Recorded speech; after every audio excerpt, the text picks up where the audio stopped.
নিত্য কর্মই কর্ম ফল যত, প্রভু নাহি সুজে তাহাই স্বভাবিত জাত।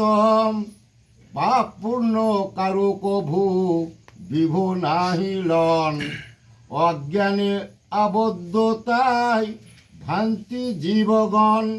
মানে পরমাত্মা কারো পাপও গ্রহণ করবে না, কারো পুণ্যও গ্রহণ করবেন না।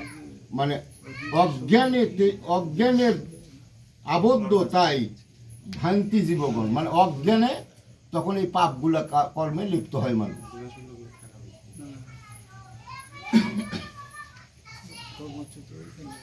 আত্মজ্ঞানী সেই অজ্ঞান দূর হয় যার, আত্মজ্ঞানী সেই অজ্ঞানতায় দূর হয় যার, সূর্য সম পরম তত্ত্বই প্রকাশেতে তার। তাহে নিষ্ঠা থাকে যার দেহ প্রাণ মন।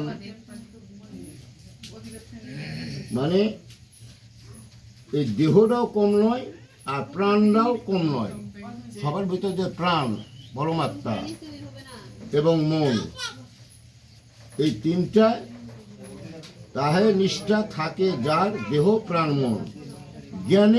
জ্ঞান ধুত পাপ থেকে